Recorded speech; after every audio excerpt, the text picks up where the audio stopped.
Final Fantasy XIV game director Yoshi says we'll have plenty of chances to show off our strength in the MMO's upcoming stories, but warns that you might have to do some reading. Oh, fuck me, bro. Some reading? Our Warrior of Light was supposed to be on vacation in Dawntrail, and while that didn't pan out quite as we hoped, we still took more of a backseat to give the characters around us a chance to step up and grow. Patches 7.2, 7.3, making increasingly clear that approach won't be possible moving forward. However, we sat down with Yoshi-P at Gamescom to discuss becoming the hero again, solving puzzles, and Dawntrail's focus on family. Okay, so when he talks about this, what does he mean actually? He means we won't be taking a backseat again. Okay, so when you when you say like backseat, you mean because Wuk Lamat has basically been the main character? Story was like 75% Wuk Lamat. Okay. Okay, so basically this is him saying that Wuk Lamat is gonna she's getting the boot. As well as investigating his plans to address difficulty in a new way, Jamie also asked Yoshi about some of the more story-led aspects of the recent Final Fantasy XIV and whether they're similarly indicative of a shift in the direction. Okay, without getting into specific spoilers, there's a climactic moment in patch 7.3 that puts you right at the center of the action. It definitely got me cheering, and I saw a similar response from the many people I watch experience it in their own playthroughs. So is this approach something the team wants to keep doing? Okay, what is that moment? It's a cutscene which has unique job animations. Okay, let's see all unique job animations during 7.3. Okay, so these are the unique animations. Okay, no idea about this. Okay, this is the Dark Knight. Okay.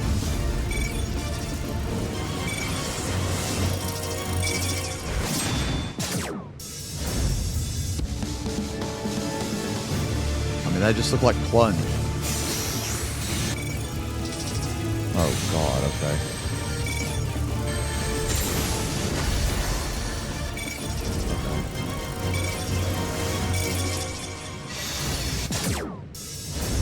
Bard. Okay,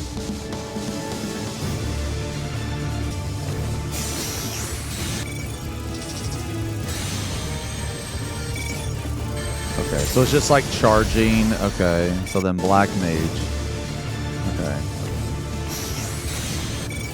This looks exactly the same as every other Black Mage spell to me.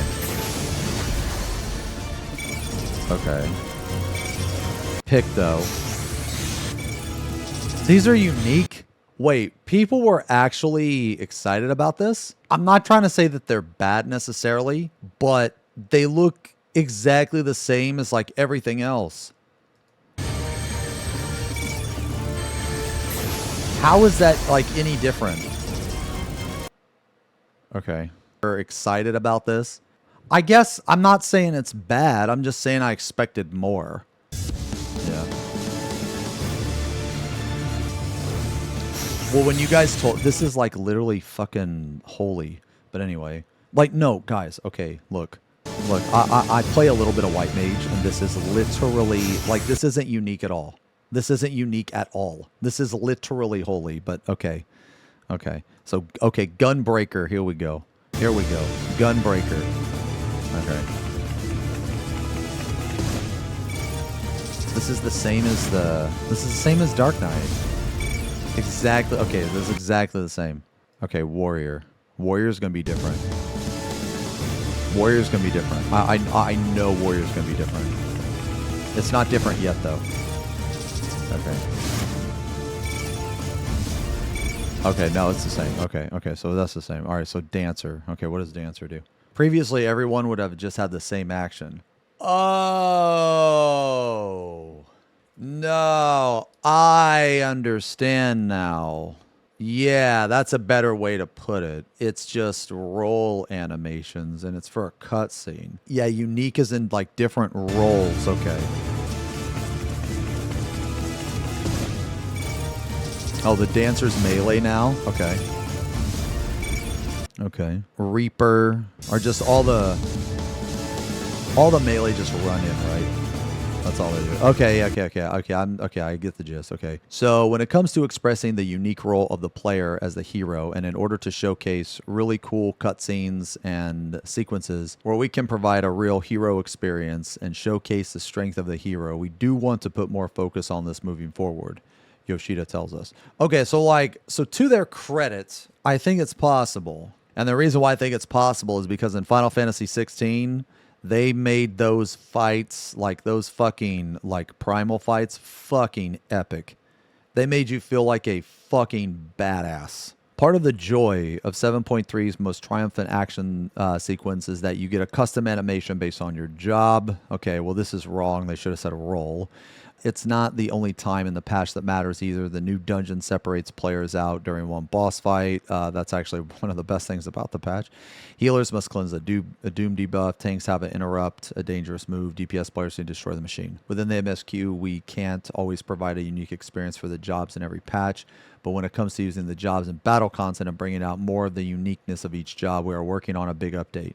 Before Dawntrail even launched, Yoshi had teased that he wanted to counteract class homogenization in an overhaul that was planned for 8.0. Okay. So hold on, man. Real quick, man. I want to like talk about this just for a second. So a long time ago, I actually said that they need to homogenize the jobs a little bit, like to a certain extent. And I said this back in Heaven's Ward, and I said this back in Stormblood.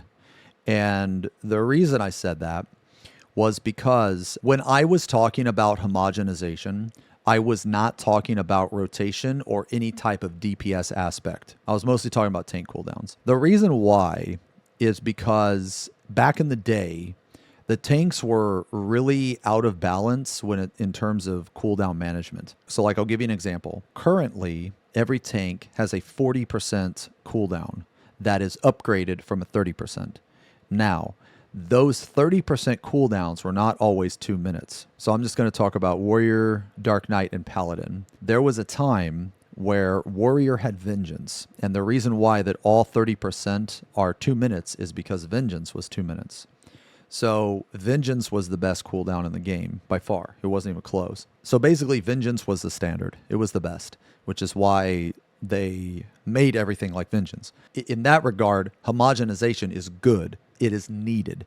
And the reason why it's needed is because for balance. Basically, you should be able to use any tank for main tank or off tank. That is how I feel. That is how it should be. There is no reason why as a paladin, you should not be able to main tank. There is no reason that as a tank, you should have a severe disadvantage in terms of tanking capabilities. Okay? So just to give you an idea, back in Heaven's Ward, this is how fucked the tanking cooldown was. Well, 1, Paladin couldn't block magic. 2, Paladin did not have a 2-minute cooldown. It was on 3 minutes, which threw off job balance because now you're balancing things. I'm going to be honest. I don't know if they balanced things on 2 minutes or 3 minutes because Warrior was just fucking busted. When I was talking about homogenization, I was never talking about DPS rotations. I was never talking about that at all. So all of the DPS homogenizations or job simplification that they did over the years, I never wanted that. I never mentioned that. I never said anything about that. The closest thing I got to that was I think that 90-second cooldowns are fucking cringe. And I think that things should be on 1 minute and or 2 minutes. However, there's a big however here. I do not like 2-minute cooldowns that are used only once. I mean abilities like Perfectio. I mean abilities like Disesteem. My mentality is this. The more often you get to use your burst, the more interesting the job is. With that being said, I think that all jobs should be like 30-second or a minute. You can have cooldowns that are 2 minute and even 3 minute. I mean, if you really want to. But basically, if you have jobs that are 2 minute and 3 minute, you run into the problem we have now. And that problem is that if you're a 2-minute job like Dark Knight or Gunbreaker, you have instances where you don't fucking do anything for like an entire minute. And then all of a sudden, after 2 minutes, you have this insane burst. I am not a fan of that gameplay. I hate that gameplay. I think that the more often you hit your buttons, the more fun a job is, to a certain extent. Going back to the example, on one hand, you have Warrior with the standard cooldown, Vengeance, 30%, 15 seconds. Paladin had 40%, but it was on 3 minutes. The extra 10% never mattered, not a single time. Never. Okay?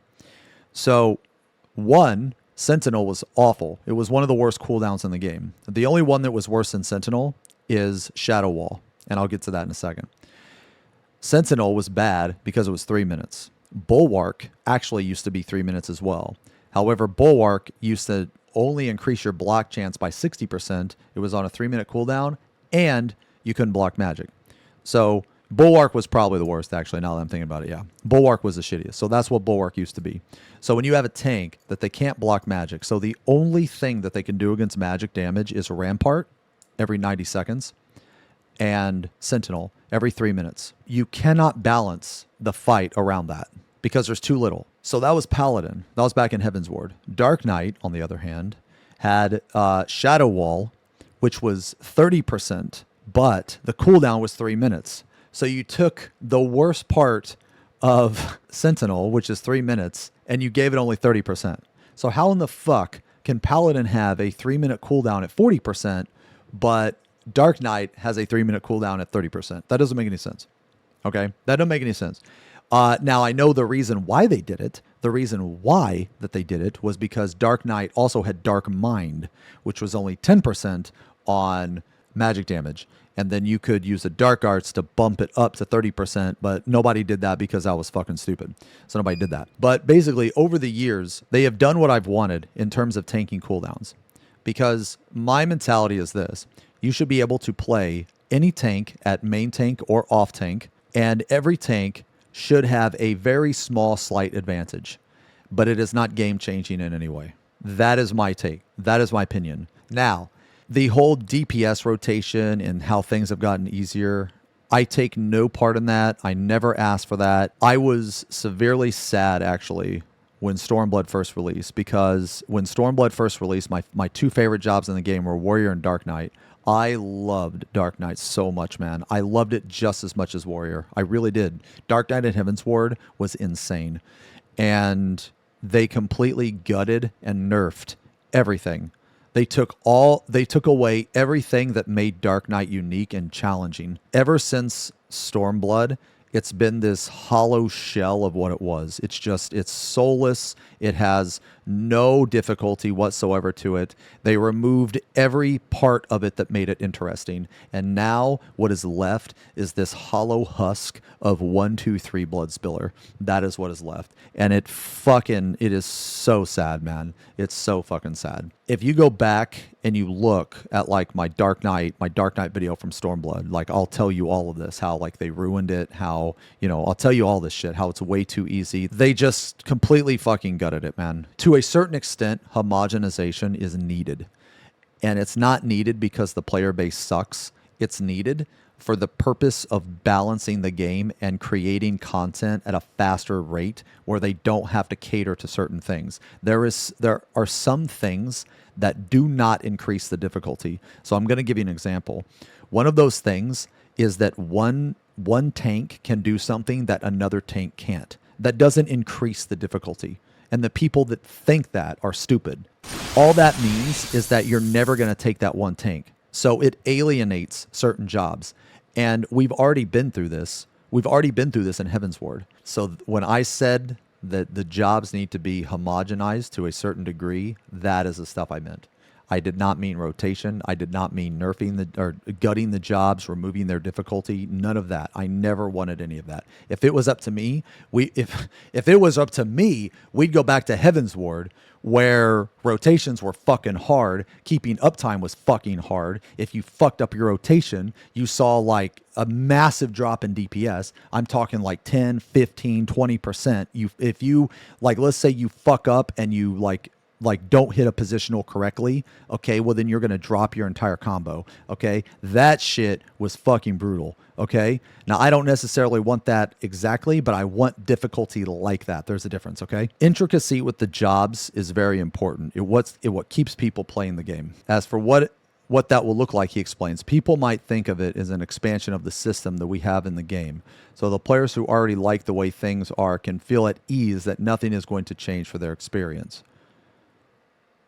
Okay, people might think of it as an expansion of the system that we have in the game. So, so they're changing nothing, but we are trying to do something new on top of what we already have.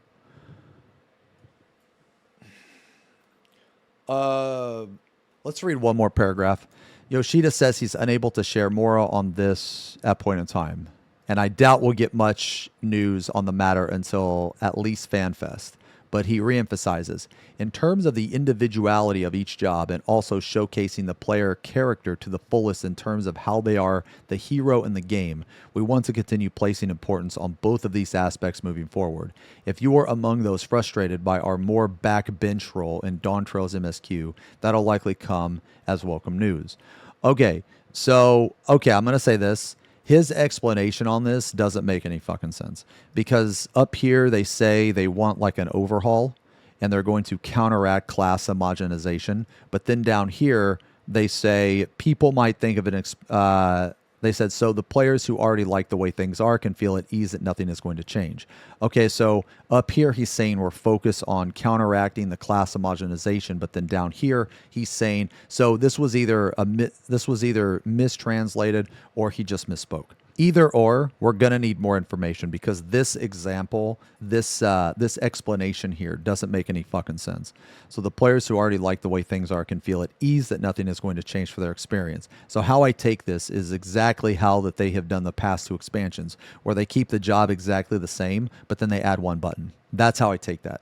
So one of these is true and one of these is false, because I don't think there can exist a world where both of these are true. Okay, another highlight of patch 7.3 is a sequence where the Warrior of Light and their companions investigate an old research lab. Again, I'll steer clear of the narrative spoilers, but... one more thing. I meant to touch on this for the MSQ. This is basically them saying that Wuk Lamat is going to be fucking sidelined. She's no longer going to be the main, like, I guess, the main character or whatever, and I'm sure a lot of people are going to be very happy about this. This was not a well-liked character. A lot of people hated this character. So, let's see. Again, I'll steer clear of any narrative spoilers, but it's an extended section featuring some light puzzle elements that require studying the environment, and putting together pieces to solve. Well, it's not quite blueprints in terms of complexity. It's a refreshing change of pace that puts you in the thick of proceedings as a player, instead of feeling like you're just being dragged along while the characters around you talk to each other. You know, it's kind of crazy that they say this, because the entirety that I've played this game, every single piece of story that I've ever watched, I have always felt this. So let me tell you about the story that I've done, because a lot of people think that I've done zero story, and that's not true. So I've done the Shadowbringer story. Well, okay, correction. I haven't done the Shadowbringer story, but I watched every single cutscene of the Shadowbringer story, which is effectively just doing it. I just didn't want to click a bunch of buttons, so I just watched it on YouTube. One of my favorite parts that I've seen is where Emmett shoots that guy with a gun. I don't know why I think that's so funny. Just in a world where there's like Asians and magic and like you're going to different planets and shit, of all the things that you can do, you just shoot this guy with a musket. I think that's fucking ridiculous. I think that's just hilarious to me. Okay. Anyway, so he shot the guy with the gun. I thought it was really funny. I couldn't believe that he did that. But that act alone made him like my favorite villain in the game. You know, besides all the other like, you know, cool shit or whatever. So I've watched all of the Shadowbringer story. Like I watched on stream. We talked about it. I actually did the Endwalker story. So I have done. I feel like. Okay, I really feel that I have done enough of the story to form an opinion on the story. And Final Fantasy XIV story is, in terms of pacing and in terms of like hype versus like peak versus valley, it is identical in every way to Final Fantasy XVI. And what I mean is that the pacing of the story, from what I have experienced, is actually fucking horrendous. It is fucking horrible. And I would not recommend it, actually. It put me to sleep. I was either literally jumping up and down cheering, or I was asleep. There was nothing in between. I don't know what it is with like 14 and 16, but they do not understand the definition of medium. They have no idea what it is to just be in the middle. So what I mean is all of the like a lot of the parts with Emmett, a lot of the parts where like at the end of the game where you have these really cool like emotional sequences where the Scions are basically giving their life so that, you know, you can continue on with the story. All of that is awesome. All of that is insane. Like, I'm getting chills just thinking about it, okay?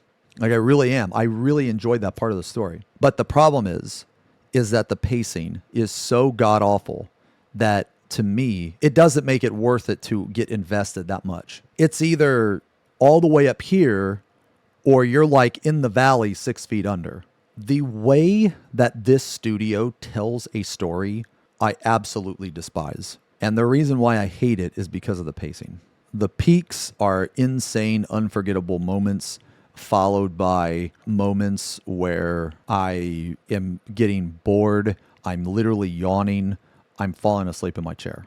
That's a problem for me. And the pacing is why that I have a hard time focusing on the story. Now, with all that being said, I enjoyed my experience. It's just the pacing I have a problem with. But anyway, it's not necessarily the case that that kind of experience will always be incorporated into the main scenario. But if the idea is interesting and we think that it would be fun for the main scenario, then there is a possibility that we would incorporate it. Speaking of the player response, he notes, of course, players who want to immerse themselves in the story and really experience it as much as they can found it really refreshing. On the other hand, there are some players who just want to rush through the main scenario as fast as they can, and for them, this kind of element was more of a burden for them, and it got in the way. But at the end of the day, the important thing is to experience players, and the story is a part of that. So we want to take a look at what good feedback we received and what bad feedback we received, and we can look at making the best of all that feedback in order to create something unique or something new. You know what I think they should actually do? This is one thing that I think they should do that wouldn't harm anybody.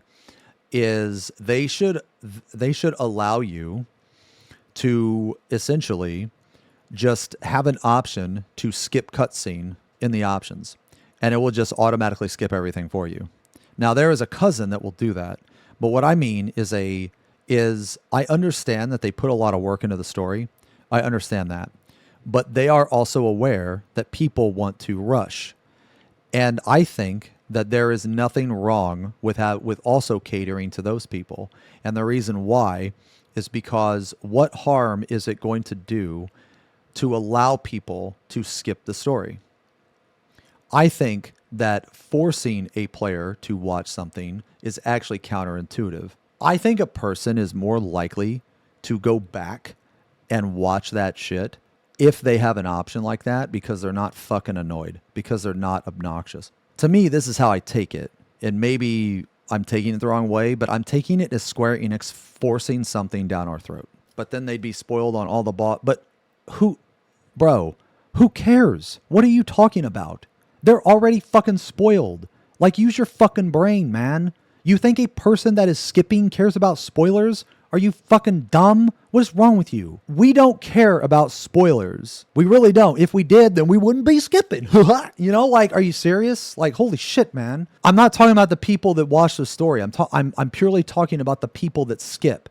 And the thing is, why don't we have that option? Why don't we have that option? The only reason that I can think of that we don't have that option is because Square Enix is they're just being fucking obnoxious. They're just being annoying. They just want us to have to do that because they want to ruin our experience and try to force us to watch something that we ultimately don't give a fuck about. And I don't like that. There's no, like, they're doing it for petty reasons, okay? There is no reason why that as a skipper I shouldn't be able to just literally click one single button in my fucking options menu that says skip every fucking cutscene until I turn this fucking button off. There is no reason that button should not exist. No reason whatsoever. I don't give a fuck how much money they put into it. I don't give a fuck how much time they put into it. If I don't want to watch it, I shouldn't have to watch it. And that's it. Unfortunately, if you're a story skipper, that might cause some small progress blockers. They usually would skip all of the text just to get to the end of the MSQ, but this time around they actually need to read the text in order to clear that portion. He says it's difficult for us to tweak it in such a way that it's accommodating for the players who really want to immerse themselves and enjoy it as much as they can, and also for those players who just want to rush through everything because they play the latest Extreme Trial as fast as possible. Okay, so this right here, I'm actually going to say this. If you're going to cater to one group, the skippers or the non-skippers, you cater to the non-skippers. Fuck the skippers, okay? Now, even though I just said all that, And even though I just, I was pro skip, in this particular case, they should fuck the skippers. From a design perspective, if you want people to enjoy the story and go through the story, then you need to cater to the people that are going through the story. That just makes logical sense. But with that being said, you should still have the button to skip all fucking cutscenes. However, that comes at a cost. Just like in his example here, they should not cater for the skippers. So if you skip, there might be a part where you're not going to know what the fuck is going on. So like as a cutscene skipper, you know this going in advance. Okay, you know this, and you know what you do when you run into this situation? You ask somebody else. You ask somebody else, because that's what I did. With Dawn Trail now over, there's one more question. Who ended up as Yoshi's favorite character? We really put a lot of hard effort and work to make sure that all the character stories would reach their completion. And because of all the effort, it's difficult if you ask me to choose just one as my favorite. Despite that, he thinks for a while and then points to the expansion's youngest star, Gulol Ja. Note that there will naturally be some light story spoilers here. When we look at Gulol, he's still a child. Yoshi explains, out of all the characters that we've depicted in 14, I think he would be the youngest in terms of age. But even though he is a child, he has very strong foundation and a strong standing. But at the same time, he's also malleable. Okay, this must be like a Japanese word or something, because that doesn't exist in the American dictionary. As it were, I think that goes without saying because he is a child. But when it came to depicting the trajectory of his emotions, I think that was one area we did that really stands out. Another example, Lamati and Kawana, taking him in as part of the family, showing that link and bond of them becoming family was another area that stood out. In similar regard, I could also bring up the example of Kasuya and Aaronville, and their bond together is a family as well. With those family bonds now forged, family. It looks like we're getting ready to set off to pastures anew. Quite where that'll be remains to be seen. The frozen waters of Bifrost in Othar's North, Mericidia, perhaps. Your guess is as good as mine, but I'd make sure to pack your best combat gear for the trip. I think a snow expansion could be cool, but the problem with like snow is that because everything is just like white and dead, things can get boring like pretty quickly. So if they did a snow expansion, I feel like they would have to be very careful. I mean, yeah, kind of like Garlemald or whatever, Yeah. Well, I'm just saying the only reason I'm like bringing this up, right, is because they mentioned it. We've had like a snow expansion before. You know what I mean? If you're after something different to fill the months while we wait, we've rounded up the best new MMOs. Okay. Want to share your wildest? Okay.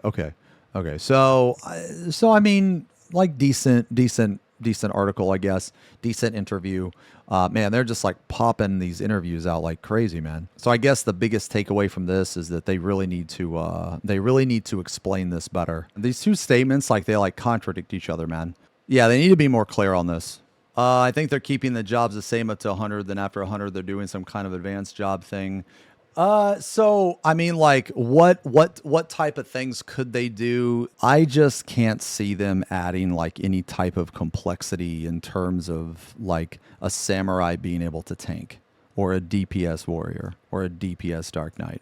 I can't see them doing that. Because they've actually spoken about this. I don't think they're going to do any type of specialization, because the thing that they have crutched on before is the fact that you're one. Okay. In Final Fantasy XIV, you're one character being able to play all of the roles. It's a curse and a blessing. And it's a blessing because it means that you technically only have to level one character. But I think that there's more downsides to that than upsides. So let me explain.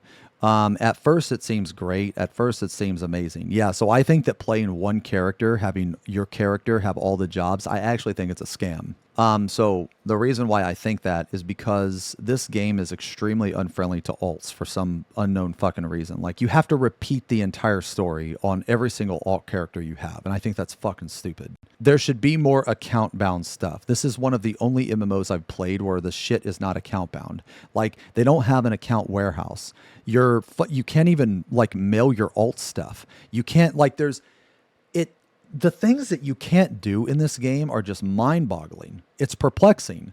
And I think the reason why is because Square Enix is very, very, very set on you only having one character. They're extremely against alts. And I think the reason they think that is because, oh, well, your one character can play every job. Why would you ever want to have another character? Why? It doesn't make any sense. Well, here's like another debate too, is that yes, your one character can play all the jobs, but gearing is a big fucking pain in the ass. It's fucking awful. It's horrendous. A lot of times your alt jobs are left completely gimped unless you do like sync content or super old content. And in that case, yeah, sure, it's fine. But that doesn't take away from the point that all of the new shit is really fucking gutted. There's a lot of reasons for wanting to play more than one character, okay? So the first reason is, what if you have two groups of friends? Okay, you have one character for that group, another character for another group. What if you play on different data centers? What if you have a friend group in NA, a friend group in EU? So do you understand what I'm saying here? Or what if you want to have a character just so you can help your friends or help people in the party finder? You know what I mean? What I'm saying is there are very, very legitimate reasons why one want to have an alt character. And I don't see them making like DPS stands for warrior. Now they could, I just don't see it happening. And the reason why is the same reason they don't have skill trees, is the same reason they don't have like job specialization. And their reason for that, they've stated, is because your one character can play every job. So in their mind, if you want to DPS, you shouldn't want to DPS on a warrior. You should want to DPS on like a monk. Plus, that would be a balancing nightmare. I don't know what they're going to do, but we'll see. Anyway, we need more information about this because this is very confusing and it's extremely... These two paragraphs here contradict each other.